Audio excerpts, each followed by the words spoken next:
Welcome to Illuminati Silver. We tell you the truth about silver.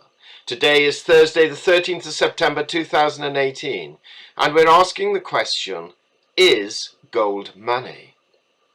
Part 2.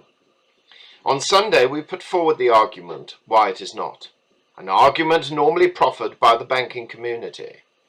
Today we shall look at the reasons as to why it should be regarded as money. But first we wish to clear up an issue of what is the difference between money and currency. There are many definitions, but one which seems to be most widely held, especially among the precious metal community, is as follows. Currency is what most people think money is. It is a medium of exchange, a unit of account, it's got numbers on it, it is portable, it is durable, it is divisible. You can make change from it. It is fungible, interchangeable. Currency, though, is simply paper. This paper money is a tool for trading your time. And currency has no intrinsic value. Another more general definition is that a currency is a system of money or monetary units in common use, especially in a nation. Currencies can be classified into two monetary systems, fiat money and commodity money, depending on what guarantees the value. The economy at large versus the government's physical metal reserves. So going back to Sunday's video, we ascertained that the main functions of money are distinguished as a medium of exchange, a unit of account, a store of value, and sometimes a standard of deferred payment. Any item or verifiable record that fulfills these functions can be considered as money. Now, we also mentioned that the financial elites state that gold is neither money, nor should it form part of our monetary system. They generally put forward the following arguments. 1. There is not enough gold in the world to support finance and commerce, and therefore it cannot be deemed to be money. 2. The quantity of gold cannot grow fast enough to cover an expanding economy, for when an economy expands, the money supply has to increase to maintain price stability. 3. Gold has no yield. For example, Warren Buffett has often said stocks give you dividends and bonds gives you interest. Gold gives you nothing. 4. People like Paul Krugman have argued that when gold was classed as money, we witnessed some of the world's greatest depressions and financial crises, and therefore it can never be returned as money. And 5, finally it has been said that gold has no intrinsic value, and therefore it cannot be money. It's just a shiny metal. So let's deal with each of these 5 points in turn. 1. There's not enough gold in the world to support finance and commerce, and therefore it cannot be deemed to be money. Technically, this is true at the moment. If we were to compare how much gold currently exists in the world, and using the World Gold Council figures from 2017, it is estimated at 187,200 metric tons mined. And in fairness, others disagree, but the broad consensus is within 20% of this figure. With gold at $1,200 per troy ounce, and for those who enjoy maths, there are 32,150 troy ounces in 1 metric ton, which values a metric ton at approximately $38.6 million. Then the value of gold in existence equals approximately $7.2 trillion. Now, when we compare this to the amount of money in circulation, and if we look at narrow money, which are notes, coins, and savings and current accounts, which stands at 37 trillion, and broad money, which stands at approximately 90 trillion, this suggests that narrow money is 5 times greater than the amount of gold, and that broad money is 13 times greater than the amount of gold. So the argument goes that gold cannot support the amount of money in existence. What this argument forgets, however, are 2 key points. 1. To solve the problem, gold could be revalued to either $6,000 an ounce to cover narrow money or $15,000 an ounce to cover broad money. Now, this is how most gold bug experts base their arguments as to what the price of gold should really be.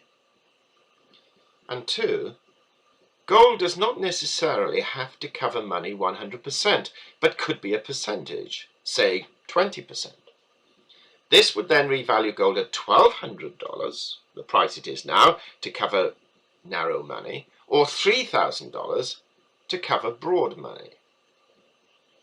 So you can see from these figures that technically the amount of gold that exists in the world is sufficient to cover narrow money on a 20% basis. However, this is slightly flawed because not all of the gold in the world that has been mined is readily available for conversion. And after all, one has to ask, is 20% enough?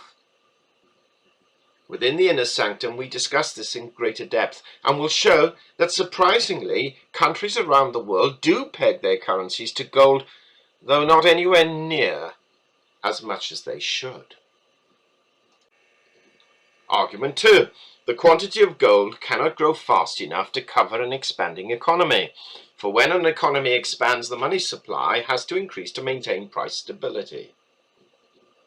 With economies attempting to grow at an average of 2 to 3%, and a consequent increase in the money supply is required to prevent increasing of prices, with gold production rising by 0.5 to 1% per annum, this suggests that currency, nor money, can be pegged to the price of gold.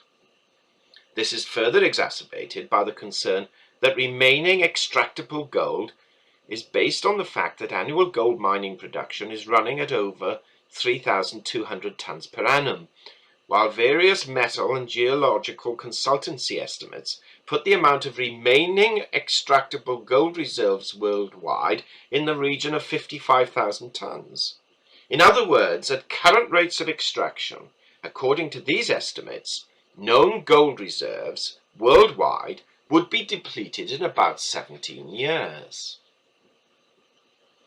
Given that about 192,000 tons of gold have been mined throughout history,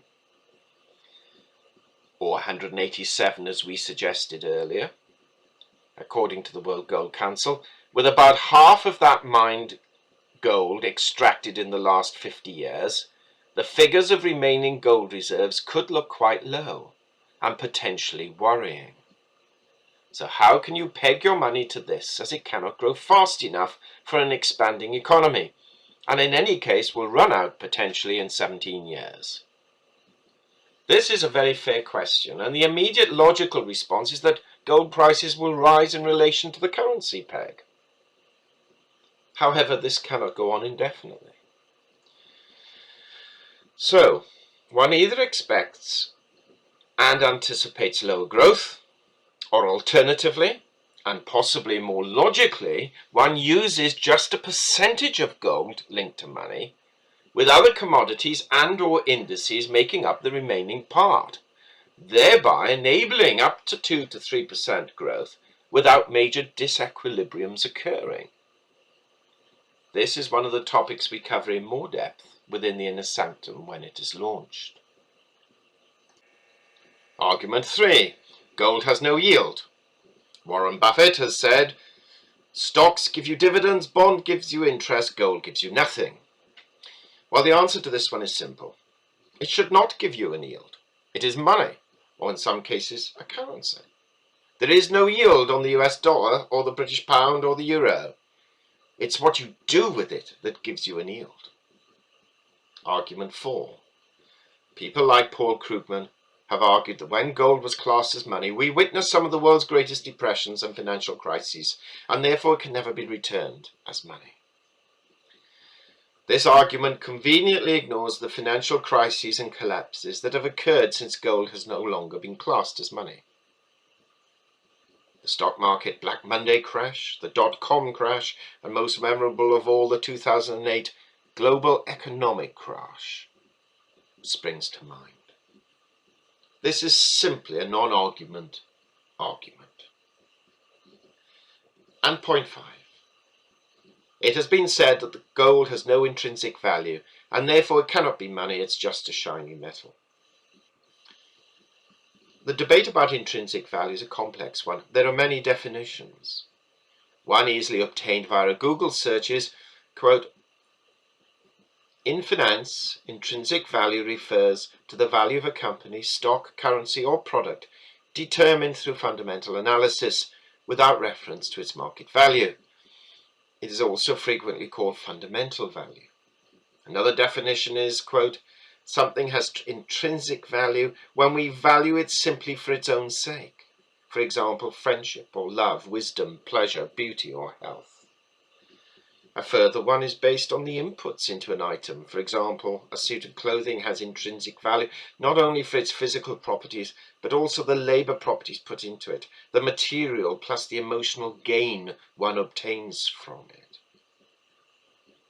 To be frank, if we're looking at the issue of gold supporting a currency, intrinsic value is ultimately what one deems it to be. We mentioned it in part 1 that shells and tea books were used as a currency, and to some extent their market value was greater than their intrinsic value, at least for a time. So once again, we do not see this as being an insurmountable issue. So, having overcome these objections, at least in part, we have to ask ourselves, why have governments moved away from gold and silver when creating money or currency? Now again, in the inner sanctum, we debate that they haven't totally done this. But in the main, and for the purposes of this video, we assume that they have. The reasons are simple: flexibility and power.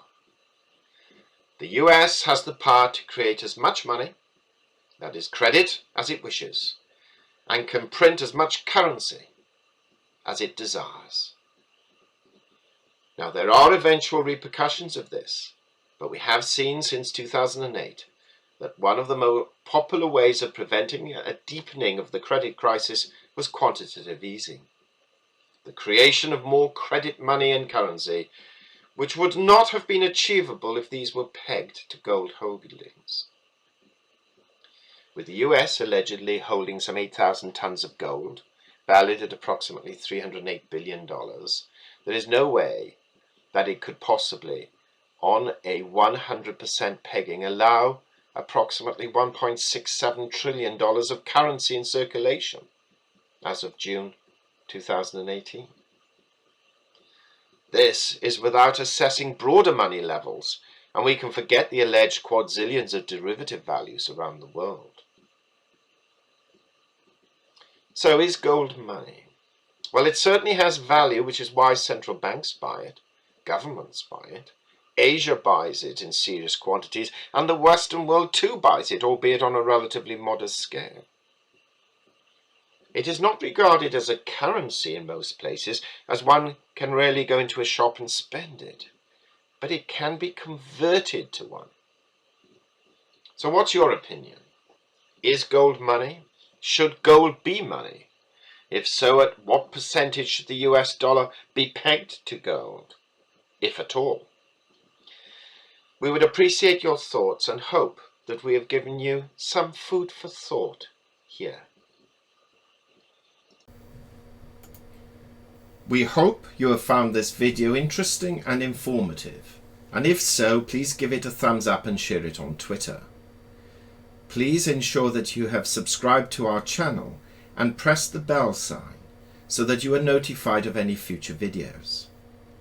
Also, kindly visit our website at illuminatisilver.com, and if you haven't already done so, please subscribe as a free member for regular email updates and offers. Disclaimer: Illuminati Silver owners come from a background of banking, international wealth management and economics. Having now retired from these worlds, we are not qualified to give investment advice. Therefore, this and other productions must not be deemed to be giving such advice, and merely represent the personal views of its owners.